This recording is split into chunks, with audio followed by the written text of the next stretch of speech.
Little windy here today. It's morning time in Waimea, and Christine and I, we're just connecting, doing our morning coffee over here, morning tea, and just having a wonderful time being at home here in Waimea.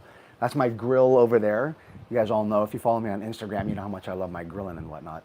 Today I'm talking about the power of the mind-body connection. And for those of you that I haven't met, my name is Dr. Matt James, and my company's name is Empowerment Inc. And we've been doing this now for over 40 years, and it's a major focus of my entire life, has to do with teaching people about the power of the mind-body connection, that your mind impacts your entire body. There's a trickle-down effect.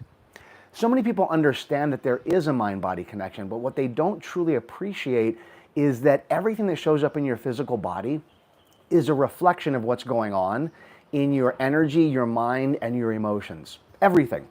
By a book by the name Dr. John Sarno, The Divided Mind. Great book. Any of you who are into physiological healing and health, what he says in the book is that it's known right now, based on science, that 99% of physical disease is psychosomatic, and that the reaction to most people hearing that is outrage and anger, believing that psychosomatic means the disease isn't real. Listen, what's going on in your body is real, no matter what it is, whether it's a long-term pain, whether it's a disease, whether it's something that is happening on the physiological level, it's real. The root of it, though, is in the mind.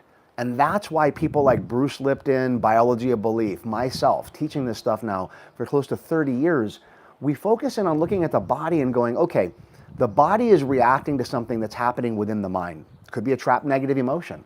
You know, if you have a lot of anger, studies all the way back from the 90s show that you have an increased level of heart disease. So holding on to anger impacts the heart. Holding on to a boundary issue, like if you're not enforcing a boundary with someone, that can create skin-related issues. Recently, I have a client that was getting a rash on certain areas of her body, and I would say to her, okay, where are you not enforcing boundaries, or where are you allowing boundaries to be ran over?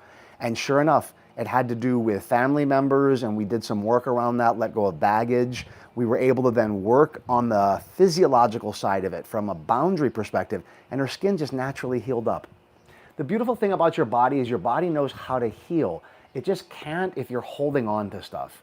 So take the time to really look at your body and how it's reacting, and see, is there something that it's a metaphor, an example of, and what you need to do with that in your life to help your body naturally heal up.